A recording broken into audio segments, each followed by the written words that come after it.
Hi guys, I'm Susan and welcome to my new video. I hope तपाईहरु सबै fit and fine हुनुहुन्छ होला।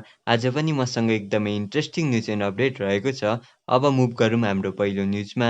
हाम्रो पहिलो न्यूज रहेको छ एउटा इन्डियन ट्राभलरको बारेमा। रिसेन्टली उहाँ चाहिँ नेपाल भिजिट गर्नु आउनु भएको थियो र उहाँले चाहिँ नेपाल भिजिट गरिसकेपछि आफ्नो फिडब्याक दिनुभएको छ। सो उहाँको ओपिनियन के कस्तो रहेको छ नेपाल भिजिट गरेर तपाईहरु छोटो भिडियो क्लिप हेर्न सक्नुहुन्छ।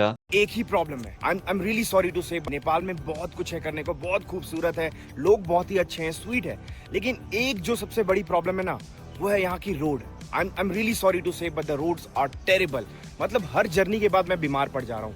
कहीं भी ऐसा नहीं लगा कि रोड स्मूथ होगा, अच्छा होगा, मजा आएगा। अगर आपको अपना टूरिज्म बूस्ट करना है ना, तो आपको अच्छे रोड्स बनाने पड़ेंगे ऑनेस्टली। मतलब नेपाल का इतना पोटेंशियल है टूरिज्म बूस्ट करने का, टूरिज्म इतना अच्छा हो सकता है यहाँ का, और यहाँ के लोग भी जानते हैं भाई, यहाँ के लोग इतने मेहनती है, वो भी डिजर्व करते हैं भाई अच्छी चीजें, अच्छी इंफ्रास्ट्रक्चर। बट सच बता रहा हूँ, roads are terrible and I hope कि सारे नेपाल के लोग इसको पॉजिटिवली लेंगे। ये कंस्ट्रक्टिव फीडबैक दे रहा हूँ एज अ विजिटर। आपके देश में मैं आया, बहुत ही अच्छा देश है, बहुत खूबसूरत है, बहुत मजा आया, लेकिन यार रोड्स इतना बुरा हाल है। अगर आपका रोड्स अच्छा हो जाए ना, टूरिज्म ऐसे ही बूस्ट हो जाएगा, लोग आएंगे, इजी हो जाएगा, कन्वीनियंट हो जाएगा। आप जैसे थाईलैंड को देखो, वियतनाम को देखो, सब टूरिज्म पर ही चलता है और इतना अच्छा काम करते हैं। इनफैक्ट श्रीलंका का भी रोड बहुत ही अच्छा है, और इंडिया का रोड तो मैं आपको क्या बताऊं, मतलब सच में मैं प्राउडली बोल सकता हूं कि इंडिया का रोड सच में बहुत अच्छा। आप कहीं भी चले जाओ, आपको अच्छा रोड्स मिलेगा। आई होप लोग ऑफेंड नहीं होंगे ये सुनकर, बट मैं सच में चाहता हूँ कि नेपाल का ये जो रोड है ना, सच में अच्छा हो जाए, सबको मजा आएगा घूमने में। अगर कोई एक फैमिली अगर बच्चे लेकर आते हैं ना, सच बता रहा हूँ, उनको बहुत प्रॉब्लम हो जाएगा। तो आई होप कि जो भी ये मेरी बातें सुन रहा होगा, इसको पोजिटिभली लेगा। उहाँको फिडब्याक तपाईहरुलाई कस्तो लाग्यो कमेन्ट गर्नु नबिर्सिनु होला। एन्ड अब हामी बढौँ नेक्स्ट अपडेटमा।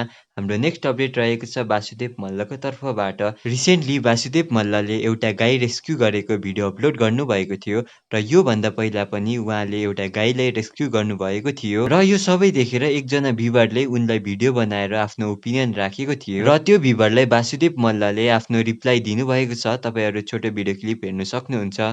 एउटा मान्छेले चाहिँ मेरो बारेमा भिडियो बनाएको रहेछ, यो भिडियो हेर्नु है। रियलमा त्यस्तो भएको होला, त्यस्तो चिजहरूलाई चाहिँ उद्धार गर्यो भनेर हामीले पनि तपाईको सपोर्टमै भिडियो बनाएको थियो। तर अहिलेको खिलाफमा चाहिँ तपाईले त्यो कुनै पनि गाई चाहिँ कर्णाली पारी गएर चाहिँ किनारमा बसेको हुँदै हैन तपाईले चाहिँ त्यो एउटा कन्टेन्ट बनाउनको लागि, डलर कमाउनको लागि चाहिँ जुन तपाईले चाहिँ भद्दा मजाक एउटा राष्ट्रिय जनावरमाथि गरिरहनु भएको छ नि, यो चाहिँ एकदम खेद प्रकट गर्न चाहन्छु म तपाईले चाहिँ हैन। खेदजनक छ र सबैजनाले सेयर गरेर भाइका यो भिडियो पठाइदिनु होला हैन। तर गाईलाई के कर्णाली पारी लगेर किनारमा राखेर उद्धार गरे भनेको छ, फेरि गाईलाई घाँस दिएको छैन, राम्रोसँग हेरचाह गरेको छैन, फेरि त्यही गाईलाई मर्यो भनेको छ, फोटो खिचाएर हालेको छ। यस्तो खालको मजाक जनावरसँग नगर्नु होला प्लिज। अर्को फेरि यस्तो खालको भिडियो बनाउनु भयो भने भाइ, मैले चाहिँ तपाईलाई कहिले पनि हैन राम्रो हिसाबले हेर्ने छैन। मैले एउटा भिडियो हालेको थिएँ हैन, पोस्ट गरेको थिएँ, जुन त्यो हामीले चाहिँ एउटा बखरलाई त्यहाँबाट तानेको हैन। अब त्यो चाहिँ फेक रे, अनि त्यस्तो चाहिँ मजाक नगर्नु गरे जनावरको हैन। अब आफैले लगेर रे त्यहाँ लग्नलाई सक्नु पनि पर्यो नि त त्यस्तो ठाउँमा हैन। कस्तो छ बाटो, पहिला राम्रोसँग भिडियोहरू हेर्नु हैन।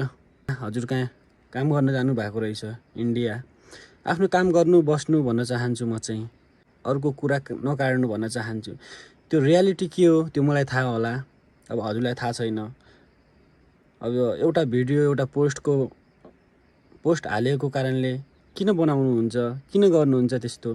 हजुर चाहिँ एउटा त्यत्तिकै कन्ट्रोभर्स गर्ने मान्छे हुनुहुँदो रहेछ भन्ने मैले बुझेँ है। मलाई यस्तो मन पनि पर्दैन हैन, म गर्दा पनि गर्दैन। मैले गरेको कामप्रति चाहिँ नराम्रो ट्याग लाग्यो के, त्यसले गर्दा मलाई चाहिँ बोल्नुपर्छ जस्तो लाग्यो हैन। के भएको थियो भन्दाखेरि कृष्णजी हजुरले भन्नुभयो नि, अब जनावरहरूको मजाक नगर्नुहोस् गरे।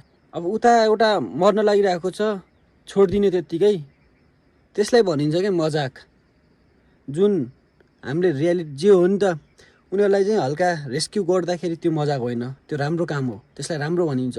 अनि एउटा कुरा, हजुर चिफ हो होइन, हजुरको त्यो होटलमा पनि कोही मान्छेहरू भोको पीडित, कोही त्यो गरिब मान्छेहरू खाना माग्न आउँछन् होला, दिनुहुन्छ? दिनुहुन्न होला नि त, फिक्सै दिनुहुन्न हजुरहरूले। होटलमा चाहिँ दिन्नन् कोही कसैले होइन।